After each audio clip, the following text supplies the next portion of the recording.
What's up, everybody, and welcome back to yet another episode of According to Blake. This guest, we're about to really cut up today. She is more than an influencer, okay? She is a wife. She is a mother. She is a former political expert.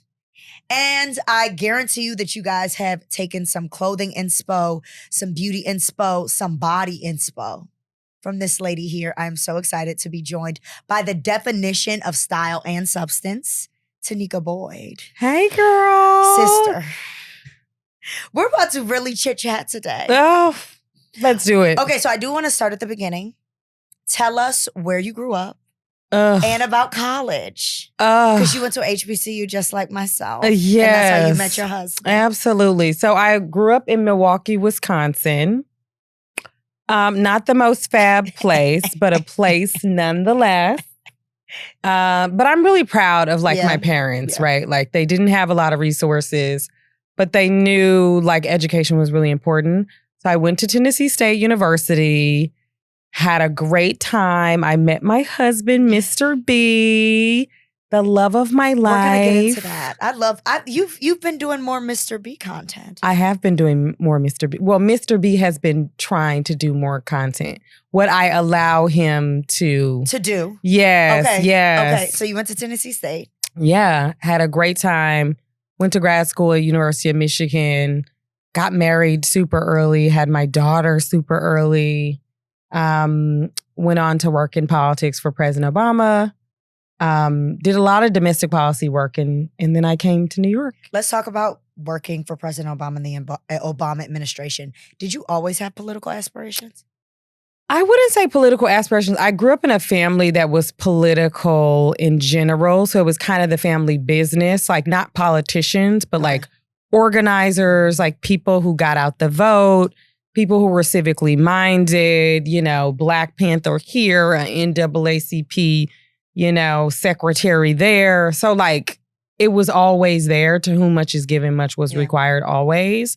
And so I loved President Obama, like then Senator Obama at the time, but the mainstream candidate was Hillary Clinton. So it was kind of a like, well, this is the person that I want to work for, not this is the person that's going to be in the White House. But then he won. And like, and then there I was, like super young, and I got to work on issues that I really cared about in a way that I think was important and impactful. What was that like doing work that big? You at the time, how old was Kennedy? When I started like door knocking, she was maybe like 4 or 5 months. So like, I was like breastfeeding as a community organizer. Yeah. This was like... Oh, so it really is in you, not on you. Yeah, hello. So I'm trying to tell these girls. So when you... Absolutely. So you're doing that. Kennedy is barely here. Yeah. Yeah. He wins. Yeah. And what does your life look like at that point? So I was a community organizer. My husband was always working in tech. We had moved to like downtown Flint, Michigan. Oof. Yeah. Ooh. I remember they protested us at one time because we had the highest rent in Flint, Michigan. Guess how much the rent was? How much? $1,200. Do you know what I would give for $1,200? You know what I would give. Hello? But it was, so it was like that kind of situation. But we liked it. We were there for the campaign, obviously. And then, we just zoomed off to DC. And then you start sharing your life online. Oh. Why? Like, it's always like, I think whenever I talk to women who have scaled it and have created a life and a career posting, I'm always like, what was what? Like when you were in politics, like that. Yeah. Like, with no real interest to leave, right? This was my life's work. And it was like, you have a master's degree in public policy. You work in public policy all your life. But I was in New York. I worked for the National ACLU. And I ran the organizing team nationally. And there were a few issues that were bubbling up. We worked on like abortion access. And then we were working on police reform. And literally like George Floyd died. Mm-hmm. And it just kind of landed on my lap in a way that was, my therapist was like, you need to find something to do with your life. Like you can't actually do this forever. And I think I was like, I was too embarrassed to post on Instagram because I was like, all my friends are there. And, you know, as an elder millennial, you just like, you post like whenever you go to Mexico, you know, your bikini outfit. I'm a young millennial. No, you no, yeah, I mean them. Not you. There is decade, you know, there is distance here. But, you know, it's like that's what you did. You would just post a photo and disappear. And then so my niece was telling me about TikTok. So I was like, okay, none of my friends are on TikTok. You started on TikTok. I started on TikTok. I started on TikTok, girl. Yes. So I started posting on TikTok because I was like, I was too embarrassed to post on Instagram. And nobody was on TikTok at the time, which is why so many of us didn't do it because we were like, oh, that's for the kids. Yeah, and they just I thought it was for the kids. I posted a video of like an outfit and then I got like 5,000 followers and off one video. And then I like privated my account. I looked at all the people. Who are these people? Right. I'm a serious person. I have a job. What is going on? You know? But it was during the pandemic. So it was like I started to feel I looked forward to posting. I looked forward to talking to people. I was an extrovert and I was like at home in a room. So it was like really fun and I wanted to do it. And I got lucky because on Instagram, not a lot of the OG influencers wanted to do reels. So when they started reels, I was already on TikTok. So I just started doing reels and it just started So growing. when did the Instagram transition happen? I think it was like sometime in the fall of 2020. But like I had like 6,000 or 7,000 followers. And then I jumped from like that to like 20,000, then like 50,000. Which is rare because I think a critique that a lot of people do have is that a lot of TikTok girls can't convert on Instagram. Yeah. And you convert on both. Yeah. And Instagram is actually my stronger platform. Right. Yeah. So it was, I think also the audience was ripe. People, it was a time where everybody was doing like neutrals and, you know, a coffee cup, you know. All the black girls were doing whatever the white girls were doing, and the white girls were doing whatever the Asian girls were doing. You know what I'm saying? So it was like you knew who you followed. And there weren't a lot of like new, you know, how Instagram algorithm was pre-reels. So I think people just were like, oh, who is this person? So then how would you describe your content? A colorful life. It is you really do live a colorful life. You're a colorful person. She's a colorful You wear colorful clothes. Absolutely. And what did you find that women responded the most to? Was it the outfits? Was it you've always been talkative. You've always been opinionated on the apps too. Yeah. Or did they love all of it? Well, I tried to be on Instagram, to be fair, I tried to be mysterious. Yeah. I was trying to be mysterious. How do you do that? I just was trying to be quiet. And I was like, oh, TikTok is going to be like my Insta stories, you know, where I just like yap and do all the things. But a lot of people were drawn to like my color combinations. I would do like 4 or 5 outfits in a day. I think also people didn't experience people with the scope of a wardrobe that I had. Yes. Right? Like, I mean, I was in a room with my whole closet that nobody had ever seen. Why did you build a closet? Like, for example, usually people who build closets like that usually have reasons to, right? Yeah. They're going places. Now you've always traveled. That's not a new thing. But I imagine you weren't doing that, you know, you weren't wearing all these things as a community organizer, or were you? Well, so I was. So I would be click-clacking down the street, honey. But also I think I was a fan of fashion. I was a collector. So like, you know, I was shopping Fee Noel before I ever got on the internet, you know? So I think people also were used to creators growing before their eyes, maturing before their eyes. And so they got to see, you know, this duration. And then for me, I think it was fascinating that they got to see a working woman come on their screen who already had these things. And I think a lot of people stick around now for my opinions and ideas. I think people are just shocked that I have a brain. I'm like, what are y'all expecting? You are very smart. Well, thank you. But I think that is, and this is not a dig at influencers, because we know smart influencers. We interact with them all day, every day. But there is this reputation of influencers, and some really are. I have had conversations where I'm like, at a brand event where I'm like, wow. I mean, same. What are we talking about here? Yeah. But you are very smart. So at what point did you say, well, I don't need to do this anymore? The community organize, like in politics, rather. So the irony is that my agency was making me 4 times my salary, and I was still going to my job. And that was just because it's my life's work. Some people say, oh, I would do my job even if I didn't get paid. And that's how I felt. And, I wasn't beholden to any one salary or any, I appreciated the brand deals. I liked the brand deals, but I didn't also think it was a sustainable career or, I thought it was a lucrative hobby and, I loved it, but this was my life's work. And so it got to a point where I had to travel. I had to go to different events and I was meeting with different brand representatives and it was hard to juggle both. So I actually took a sabbatical from work. And just never went back? And I just never went back. But the irony is I talk to them all the time. And I loved what I worked. I loved it and I loved my colleagues and I loved my team. I had an incredible team. And I still think specifically the ACLU is the organization to really take us through the next 4 years. So, well, I'm happy you said that because my next question was about the next 4 years. As someone who has had a real inside look to what it takes to run a government. For the next 4 years, we're about to be under somebody who, I don't know what he can run.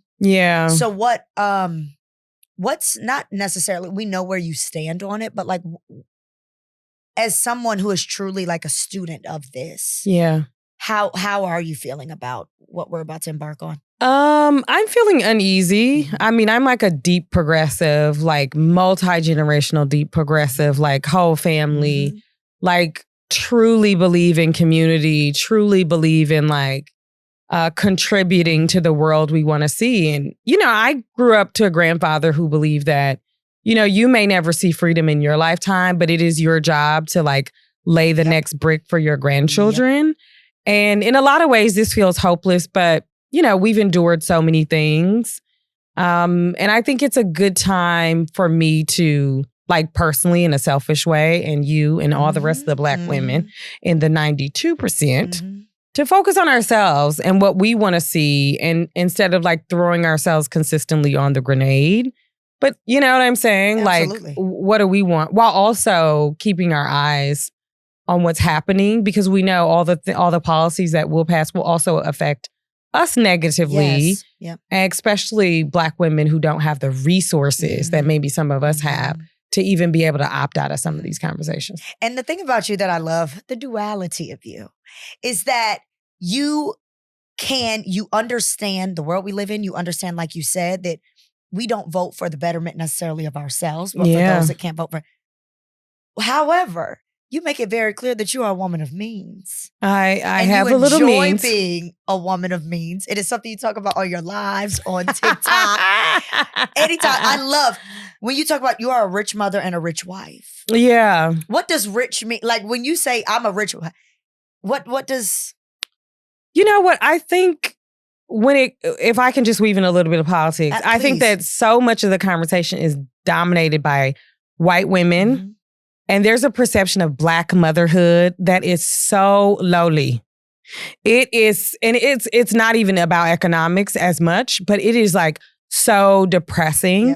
It's even me, when I chose motherhood, I was I don't know how this is going to shake out, right? Because you can go in with the best intentions. 20. Oh my God, you're a teen Hello. Tenicka, I cannot imagine, even right now, I'm 30 now. I'm all right, we got to gear up for this. Wow. Okay, so 20. Yeah. You really didn't know how at that, but I think at 20, you're so I'll figure it out. No, and I always tell Kennedy, I actively chose you because I could have actively not chosen you. And I think that's important to say, especially to a girl child, because that's something that, I'm you need to be sure and to be clear, if you came to me and wanted to like move forward in a pregnancy, I probably would advise you against that, Absolutely. right? To be fair. But I think, and I say this all the time, like I just got really lucky with the partner that I had. He was always really responsible. Hopefully he don't see this, but he was always kind of old. You know, he was always kind of old acting, not in age. Yes. No, not in age.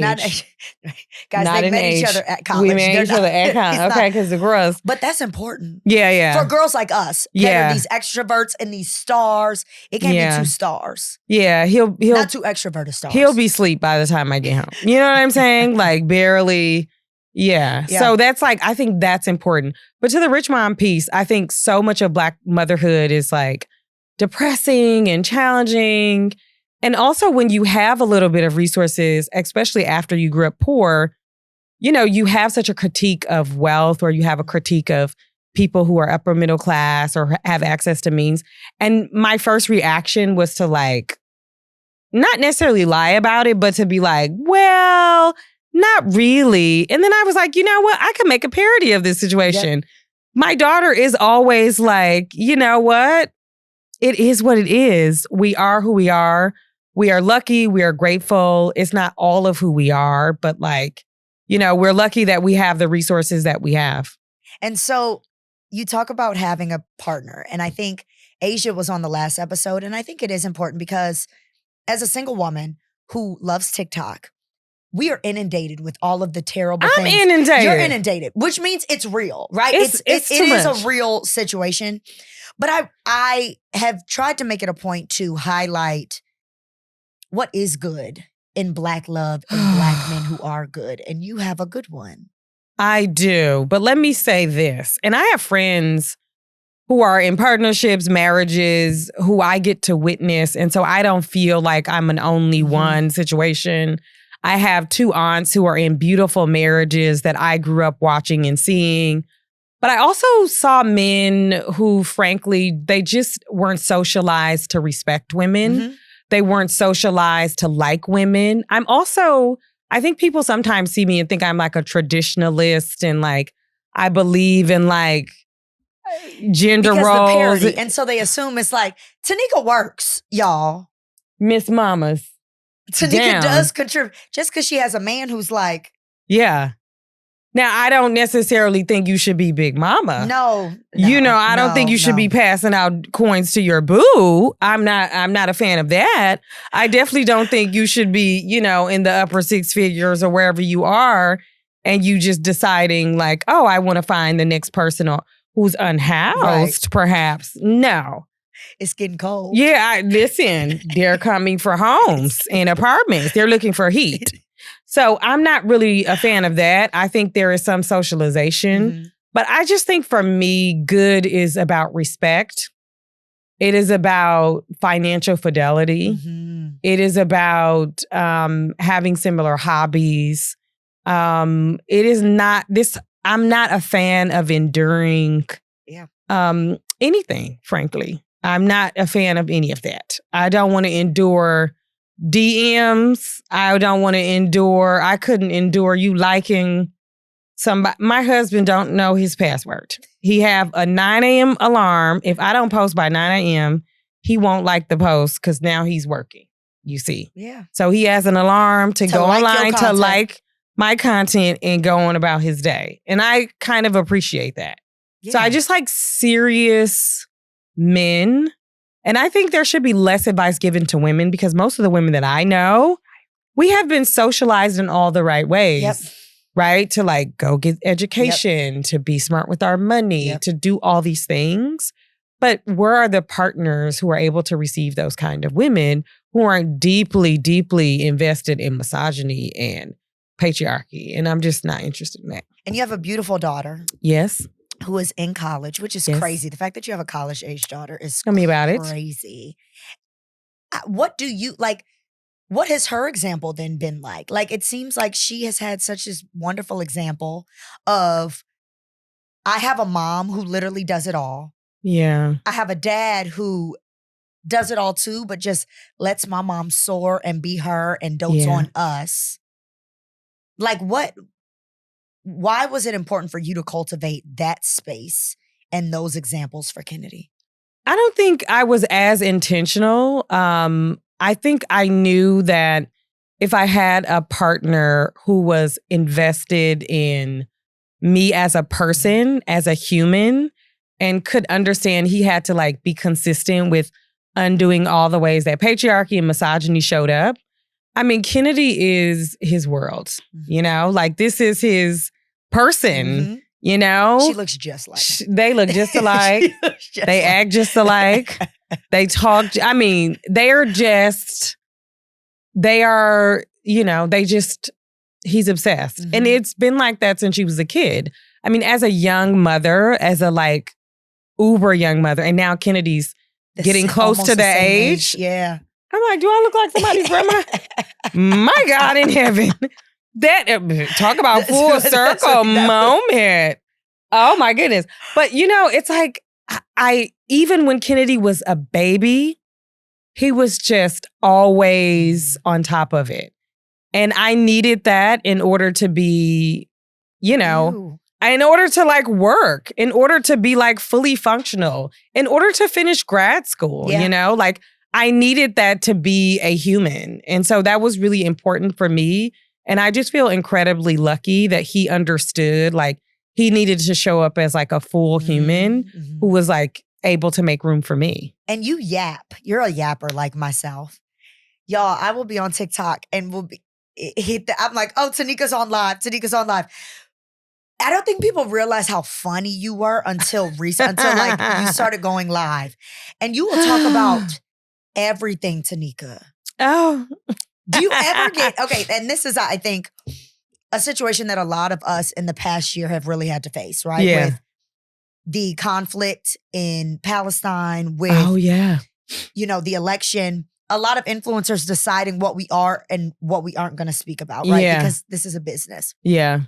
Now, while what I'm referencing and what you talk about are not these conflicts or things like that, how do you decide how you do and do not censor yourself? Yeah. So that you are still desirable to brands. Yeah. But are still true to you and still talking about what you want to talk about. I feel like I am lucky and blessed that I will not go homeless or not eat if a brand doesn't choose me. And I respect that it's so many creators who like this is their life's work, and I'm you know, I get to consume that, and I respect it and I love that for us and for them. But it comes at a cost to their authenticity, to their ability to be multidimensional and multi-layered. And I think that's been the beauty for me, like becoming a creator in my 30s, having lived a full life, not in front of anybody's camp, right? Like nobody's dissecting me, nobody can, right? Like I don't have— You knew yourself by the time you had to put it out. Yeah. So I didn't necessarily come on with that boundary, right?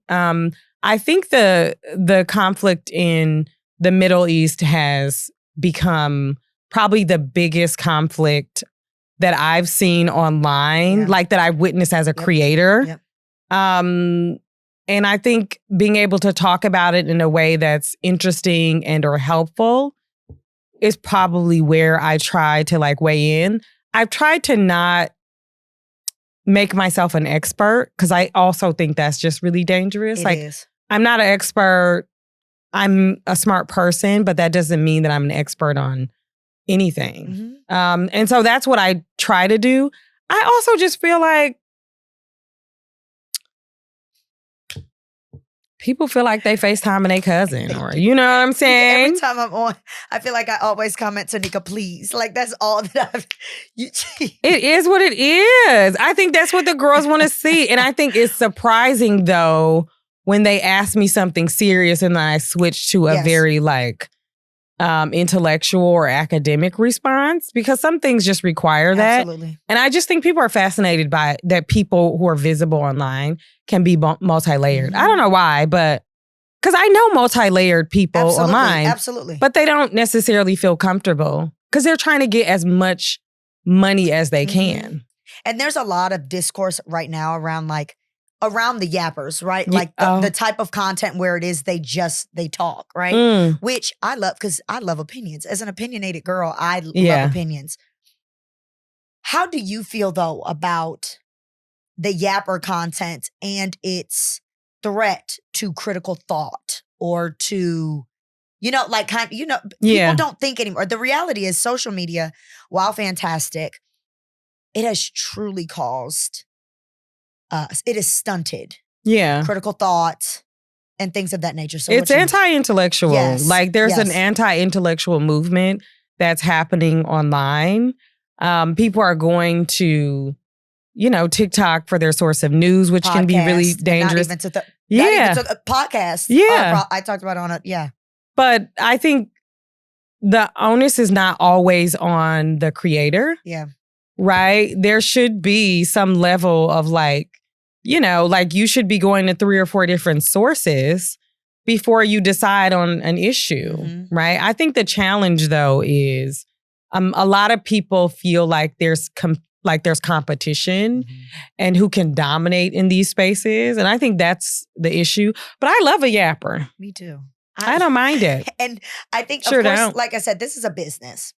And with you being so savvy, I'll never forget, we were at a fashion show and you looked at me and you said, don't know if you're thinking about it, but don't ever do a deal with. Huh. And I said, it was just out of nowhere, right? But you had thought about it. We were in the space.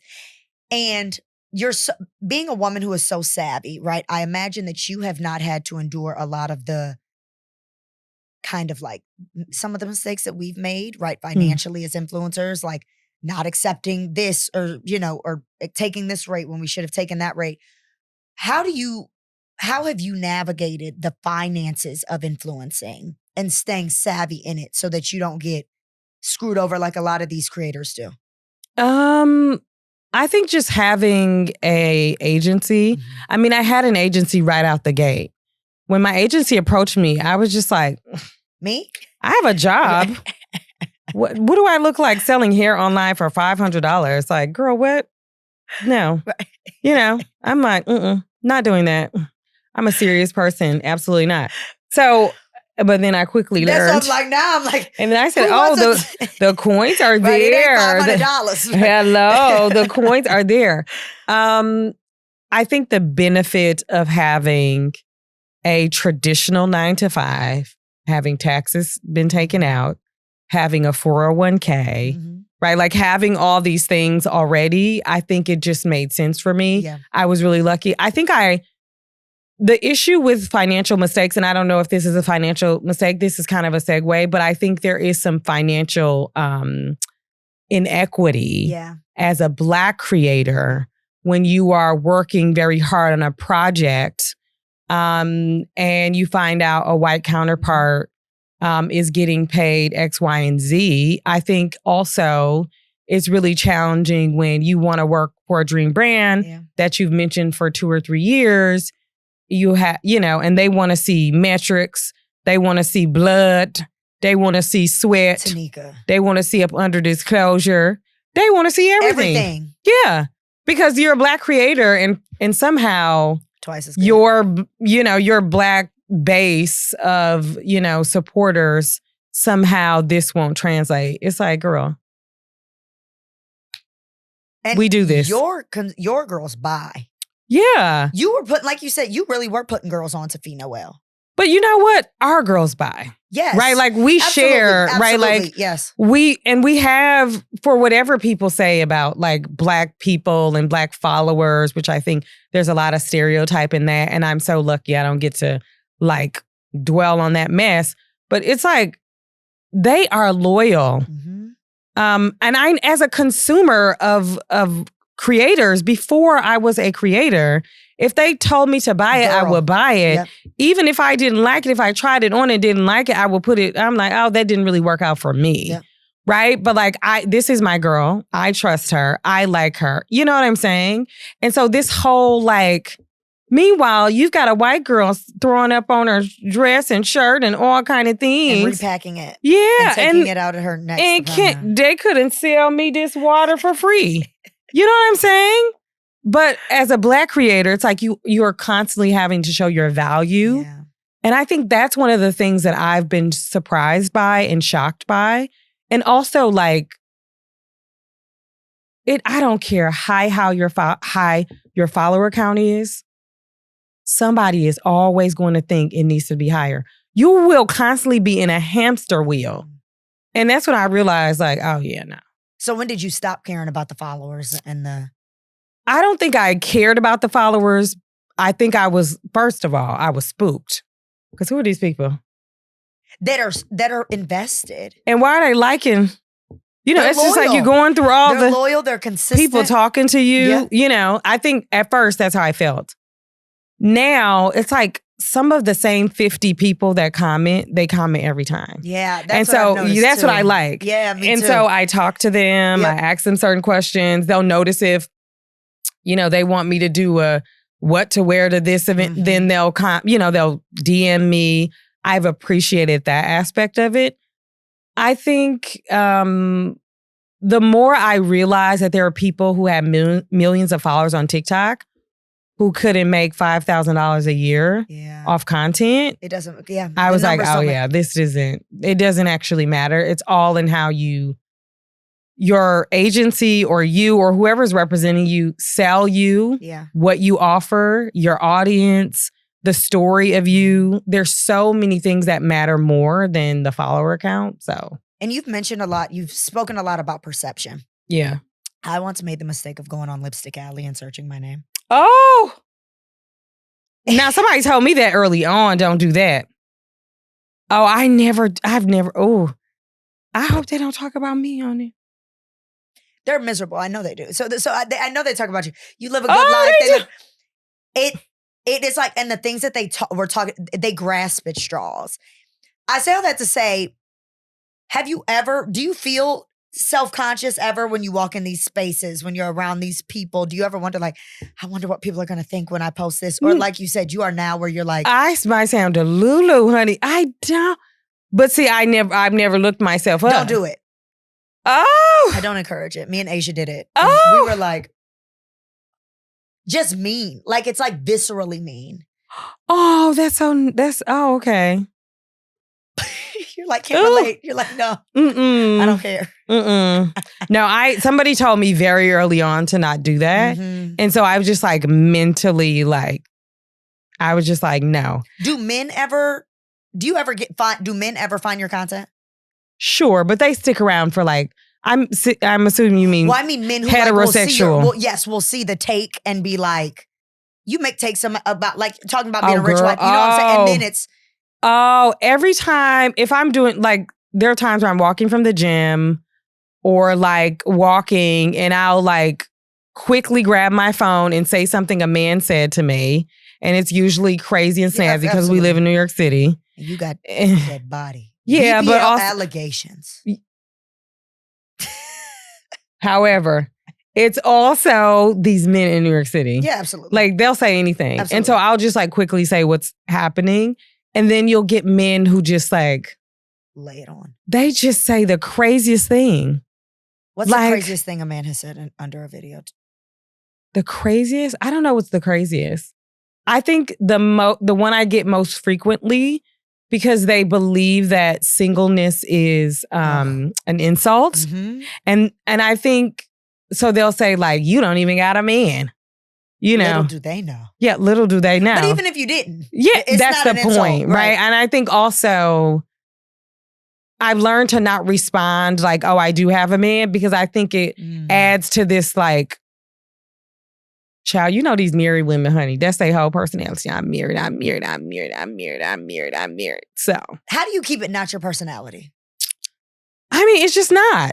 Yeah, it is not, right? Yeah, it's like I love being multi-layered. I love who I am. And I think also I grew up believing I would never be married, right? And so like I already decided that was my identity, that like my identity was not going to be tied to a man.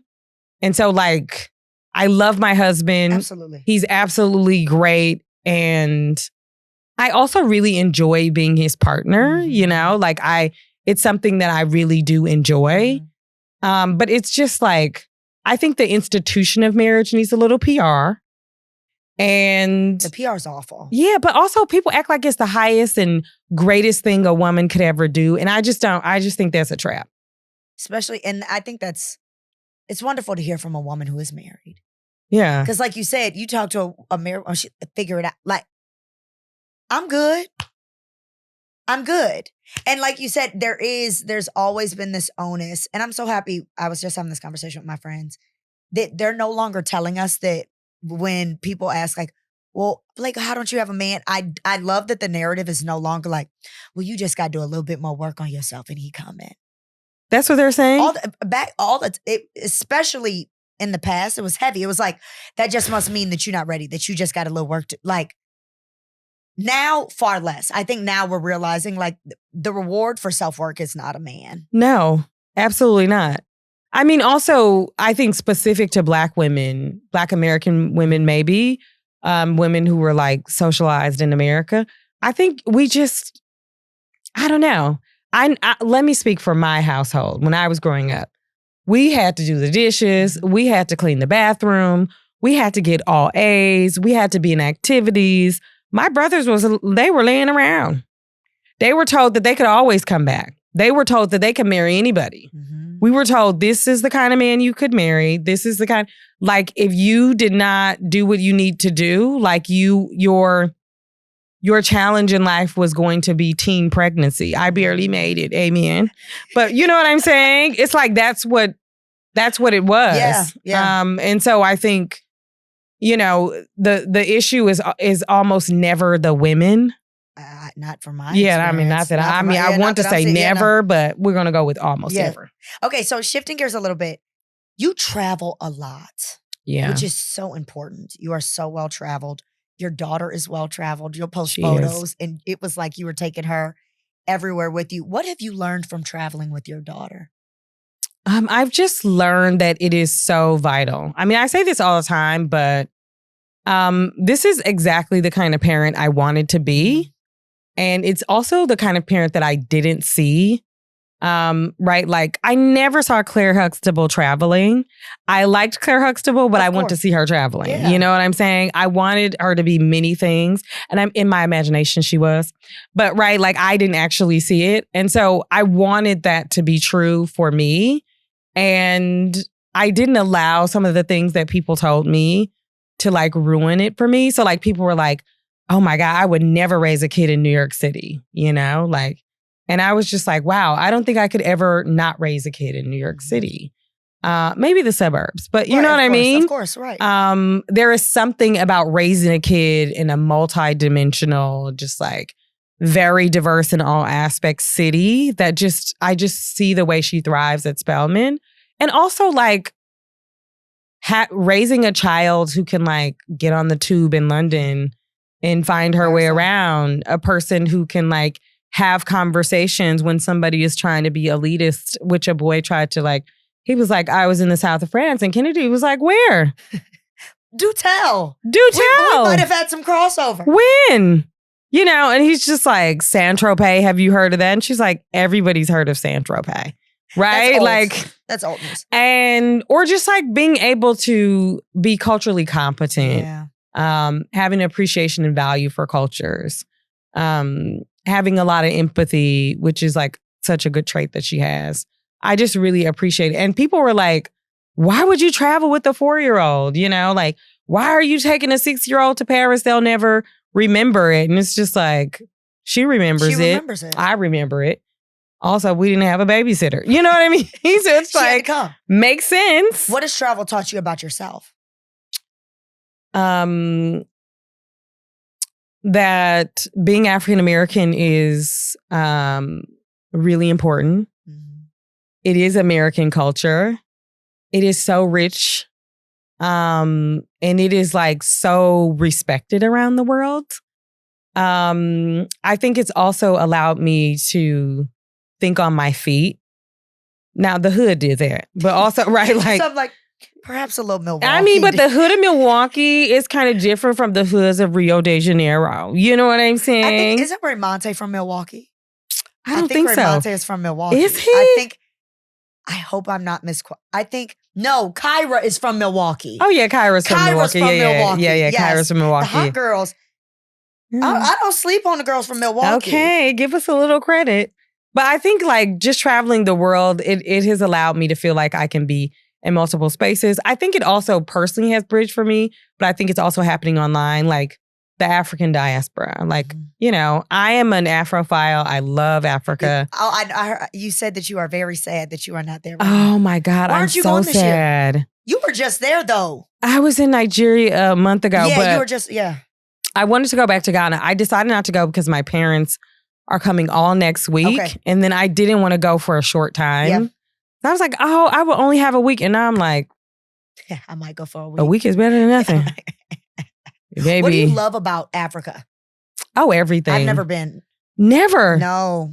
And You've never been? No. And I feel like every single time I tried to go 2 years ago, I need to I just need to do it. I think it's intimidating. Shocked. I think it's a little intimidating, the planning process. It's just the planning process. No. Because everybody that I've spoken to has said, yes, you can just go to Ghana. I want to do both. I want to do Nigeria and Ghana. They're like, you cannot just pull up in Nigeria. No, you can't pull up in Nigeria. So I think that the planning process itself. Like physically, you can't even pull up in Nigeria. Everybody's like, you have to be with someone who knows. So no. I think that has just discouraged me, but you love it so much and everyone I know that goes loves it so much. And it's where my roots are. So you what do you love about it? Oh, everything. I mean, absolutely everything. I mean, you have 54 countries, of course, and the diversity is incredible and amazing. The food, I mean, just every single corner. I mean, you have the whole world in one continent. Yeah. But even just like, I thought the safari was a zoo. I was like, what's the difference between a safari and a zoo? And then you're out there and you see what you think is the biggest elephant you ever seen. And you realize that's a baby elephant. And you're like, oh, honey, this is not the zoo. And then you turn around and there are 16 of them. And you are just like, oh, like I told my mama, because you know she's an uber Christian, honey, Black Lady Supreme. I said, I hear the voice of God. Amen. I know right out here. Oh, honey. She was like, thank you, God. I mean, I was like, this is insane and incredible. But you have fashion. I mean, Lagos and its fashion. I just came back from Lagos Fashion Week. The fashion scene is the best I've ever seen. The creativity, the attention to detail. Everything you were posting that she was posting, I was like, oh. And the way they snatch away, they can do a corset like nobody's business. But then like Ghana is so safe. It's so fun. It's so chill. It's so relaxed. Then you can go over to Kenya. You know what I'm saying? I love Nairobi. It's just like, it's so much. I feel so welcome. I feel so privileged because I have access to it. Of course. But I 10 out of 10. Highly recommend. Well, as we wrap up, so the name of this podcast is, of course, According to Blake. So we have a segment called According to, and today it's According to Tenicka. Oh. So this is focused on travel, because I feel like that was what we touched on the least. What is the best country to visit with young kids? Aruba. Yeah. I can see that. The flamingo. Yeah, it's easy. You've got beach. They have a bunch of hotels. You can just walk out. In some ways it's accessible, but yeah. It's peaceful out there. Yeah, Aruba. Best country to visit for the girls who love to shop. Oh my God, Nigeria. I figured you were about to say that. I mean, I gotta say too, Nigeria and of course France, but like specifically Paris, only because like they've curated such an amazing like vintage and like resale luxury market that is like no other, you know? Yeah. So I would say those two for sure. Best place to go when you don't want to lift a finger. A beautiful hotel in Morocco. I stayed at La Mamounia, so I guess I have been. Oh, Africa, you did. But it was. Yes, you've been to Africa. It was disastrous. I was on a brand trip. It was not a good brand trip. Oh, I know exactly the one because you told me. I remember. And I didn't get to experience. Like I wanted to experience Morocco, but what I will say, staying at La Mamounia was it amazing? Oh my God. Yeah. It was spectacular. Yeah, when you just don't want to, The service out there was divine. Yeah. Okay. It's all about the hotel.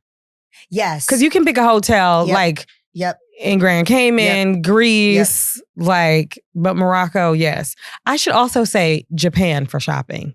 How could I forget Japan? Everybody has been, everybody has gone to Tokyo this year except me. I'm just like, I didn't go this year. I'm I like, haven't gone this the year. girls have been in Tokyo. It's been a few years since I've been. I need to get there. But the shopping is incredible. The vintage shopping. I'm like, the vintage Chanel bags that I've seen girls come back with. I'm like, wait. And then what size shoe do you wear? Because I'm a 9, but you know Cardi B said that that's not ladylike. Oh, did she? You see the discourse? Well, I'm a size 6. So you know that's good for Japan. But you constantly. I can't fit in their pants. She was talking about how she's, and I love Cardi, but she was talking about how she's such a bad bitch. And in it, she was like listing her credentials, and she said she has small feet. Oh. So then us La Ciennegas have been just clacking around the city. Oh, I didn't know. I have to look that up. But you are a baddie. But see, and you know, in Asia, I'm tussling with the girls for the shoe. Right. Because that shoe, yeah. What is a country you'd never visit again? Panama. Oh, why? The colorism. It's really astounding. Like, it's like super jarring, you know? I think lots of countries in Latin America are like that for me. Like, I'm not a fan. That is so interesting considering how often people go to Panama too. Yeah, it's a no for me. I would never go back to Panama. The best trip you took in 2024? In 2024? I feel like since Kennedy left, you and Mr. B been on the move. I'll have to say, I gotta say 3. Okay. No, I gotta say 4. Okay. And they're in order. Okay. So Kennedy and I went to Greece. Okay. I love Greece. And it was our last trip. Every year we take a mommy and daughter trip, you know, together. And this was the last one before she went off to college. I know that was emotional. And I extended it twice. And because, you know, sometimes we start beefing at the end. Yeah, that's me and my mom. But we were getting a long break. So I extended it in the day. I would say, okay, let's go. And then Mr. B and I went to London on a whim. Do you feel like it really is comparable to New York the way people say? I think it's the 6th borough. I think it's the 6th borough. But when I was there, I said it also kind of reminds me of DC a little bit. Yeah, because some of especially depending on where you are, the buildings are low. Yeah, but it's totally the 6th borough. But one of my favorite restaurants, Dishoom, they serve like Iranian chai. I love Iranian chai. But Irani Indian food. Okay. And he was like, let's just go this weekend. So y'all went to get the food. So we just went, and it was so fun. And it was a few days before our trip to Turkey. Okay. So we went to Turkey, and that was to celebrate being empty nesters. I got to go to Turkey when I need like some real work done. I know. I might need a mini. In South Korea, they say you have to do it in South Korea. Though, out here? Yeah, but you know that's $1 million. Well, I'm going to South Korea. That's true. I'm going to South Korea and get beer. I need something in Turkey. Maybe at like 50 or something. Yeah, just something. Well, people say don't get it too late. You don't look like you're going to. Your skin is so taut. Girl, she's aging like an avocado. No, you are not. Tenicka, you look great. Thank you. But I'm still getting a mini. But the last trip was Lagos, Nigeria. Because it was my life goal. It was my dream. You were out there. I was like, is she joining the cast of Real Housewives of Lagos? Baby, in my mind, literally, when the purple dress, I was like, oh, it's Real Housewives. Tenicka. Listen, I didn't know if I was scooting over Karen Huger or if I was scooting over Chioma on Real Housewives of Lagos. I was like, it gave that, but it was such a life, like to be a fan of the continent and to go to so many countries, but to have never been to Nigeria, to be invited by Lagos Fashion Week. I think also there's something really special to be seen as like such a incredible creator. I mean, people were like, baby, like, I was like, why am I over at New York Fashion Week and the girls are they'll throw something on you, honey, and you could just be at Lagos Fashion Week. And I think it was also fun to be like, a Black American, to not have primary ties to Nigeria and to still feel welcome. Yeah. Like when I tell the hospitality. That's what you kept saying on I was like, wow. Obsessed. They were taking care of you out there. Obsessed. I'm obsessed with Nigeria. Well, I'm obsessed with you. Thank you so much. Thanks for having doing me. This was so fun. Oh, tell them where they can find you. You can find me on Instagram, Pinterest, TikTok, and YouTube at Tenicka B, TENICKAB. Thanks, guys. Bye. Thanks.